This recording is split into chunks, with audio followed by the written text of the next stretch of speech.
Assalamualaikum warahmatullahi wabarakatuh. Hai teman-teman semuanya, bagaimana nih kabarnya? Semoga dimanapun kita berada tetap sehat dan semangat. Nah, kali ini aku akan berbagi seputar tips menulis dan sekaligus menjawab pertanyaan sih dari beberapa, dan bukan cuma beberapa, intinya banyak, yang mana pertanyaannya hampir sama dan sering kali ditanyakan adalah bagaimana agar isi koma atau konsisten dalam menulis, sedangkan mood itu naik turun. Ya, mood seseorang itu pastilah, namanya juga manusia ya kan, bisa kadangkala up, kadangkala down. Bagaimana caranya? Sebelum dibahas, jangan lupa subscribe, like, and comment. Nah, yang pertama, menurut aku pribadi adalah strong way. Ya, jadi kita harus punya alasan kuat kenapa kita harus menulis. Intinya jadikan menulis itu sebuah kebutuhan bagi diri kita. Jadi menulislah untuk diri sendiri. Jangan nunggu, jangan karena materi atau jangan apapun, intinya tulis aja gitu. Jadi benar-benar kita harus punya niat yang kuat ya. Semoga kita niatnya nilai ta'ala, maksudnya kita benar-benar berusaha untuk menanam jariah dengan tulisan kita. Jadi niatnya harus kuat, terus kemudian usahanya juga harus kuat, doanya harus hebat, insya Allah hasilnya tak kalah hebat. Nah, terus yang kedua, menurut aku pribadi adalah gabung komunitas. Jadi dengan kita gabung komunitas, kita bisa menemukan orang-orang yang satu visi dan misi sama kita dalam dunia literasi, dalam dunia tulis menulis. Jadi kita bisa menambah relasi, bisa menambah teman. Ketika teman-teman kita itu upload cover buku baru atau mungkin karya baru, jadi kita benar-benar bertambah semangatnya. Oh, dia udah segini loh bukunya, oh berarti aku harus nambah semangat nih, harus benar-benar terpacu gitu.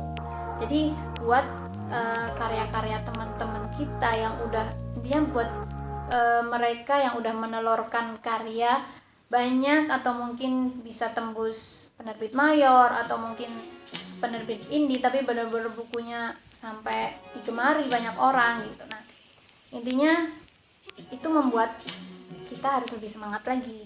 Jadi biar ketika mood kita turun, kita nambah semangat. Jadi apinya tersulut kembali, berkobar-kobar lah gitu semangatnya.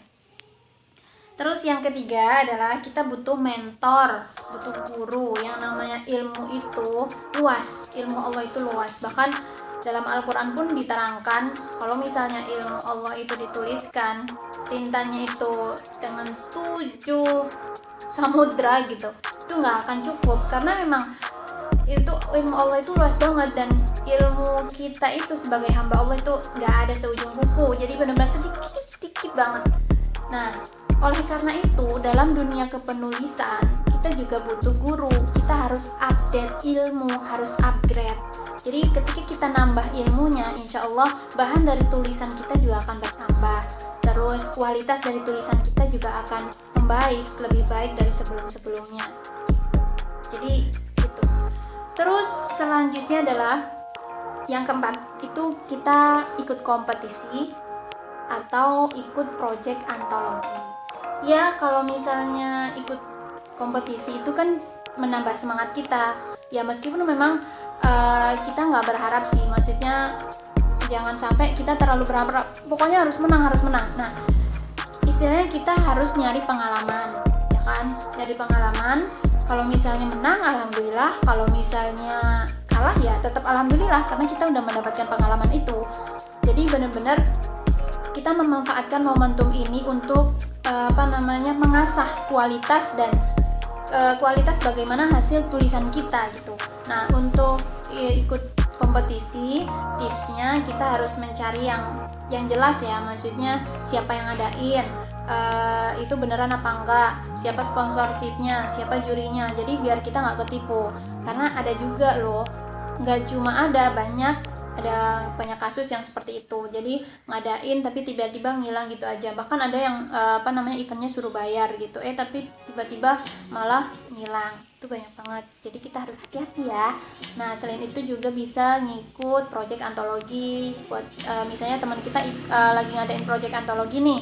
Nah, kita ikutan aja. Jadi nambah juga kan kita bukunya. Terus selanjutnya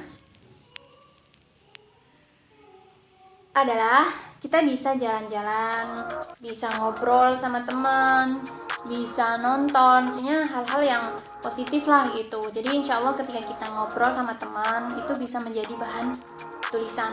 Curhat sama teman pun bisa jadi bahan tulisan, dari curhatan jadi tulisan.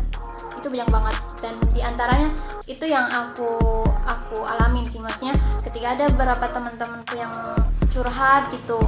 Nah itu aku jadikan cerita, tapi ya memang ada semi fiksi dan juga nyata.